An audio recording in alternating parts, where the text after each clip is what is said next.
Today's the day. Now, Mike, you're a family man. I am a family man. My wife is actually here with me, so don't get me in trouble for saying anything but.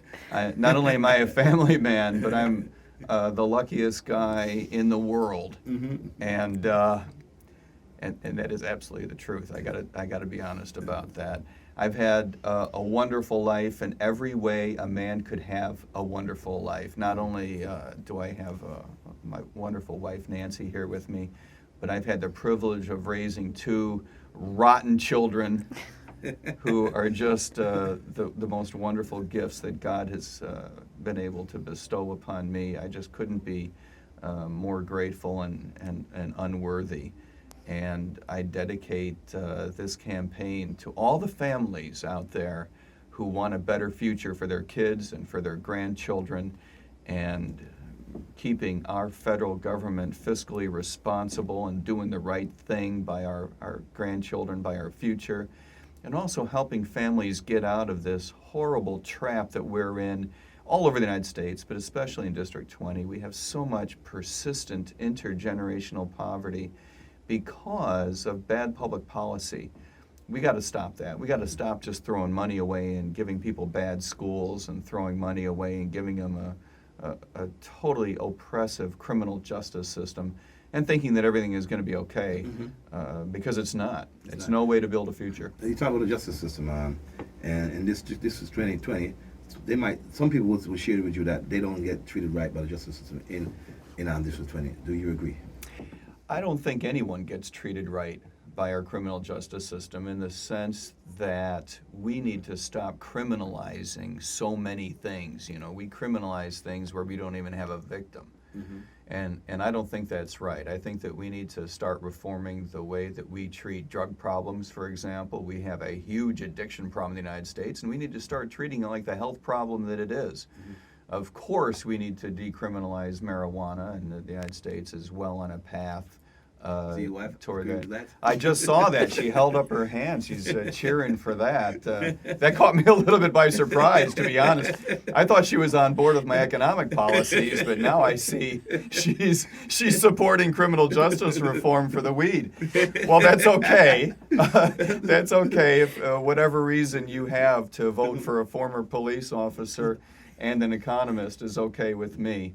But you know, I got to be honest with you. Speaking of difficult situations, over the last several years, I have performed CPR on more overdose victims than I have had opportunities to haul people away for felony possession of drugs.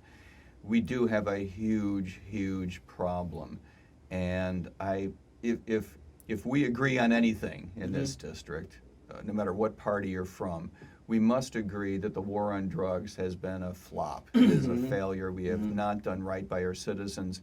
We have more people locked up in this country than any place else per capita. By the way, by far, our sentencing is out of control.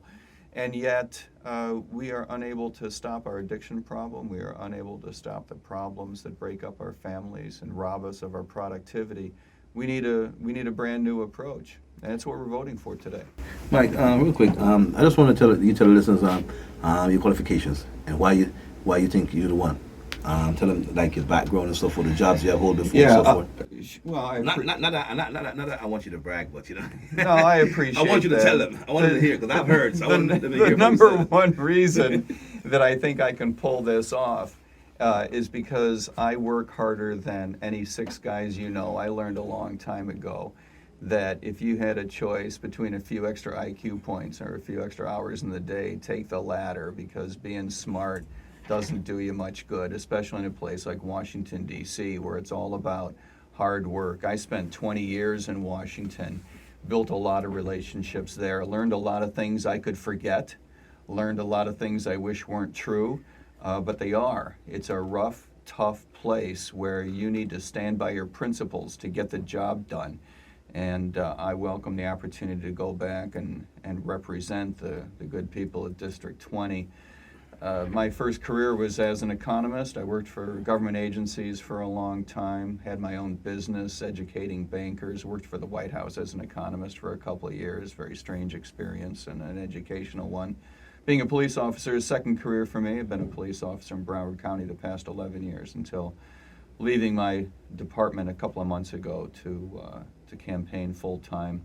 A really wonderful experience. The opportunity to not only dedicate yourself to a community in that way is a very rewarding endeavor, and the opportunity to work with men and women the way that I did, the terrific folks that work as police officers and commit themselves to doing right by their community is quite a privilege.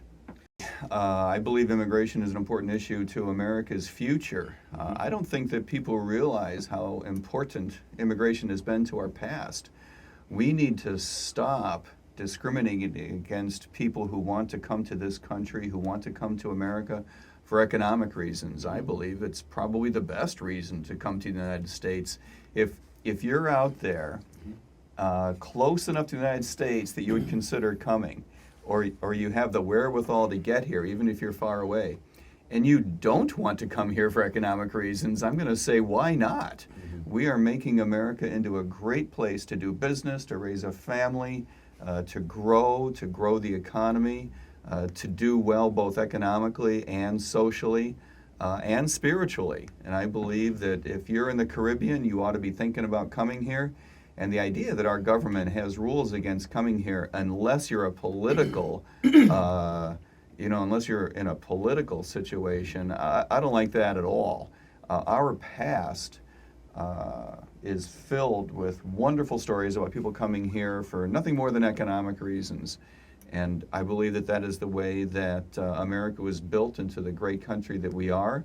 And I believe that that's our future.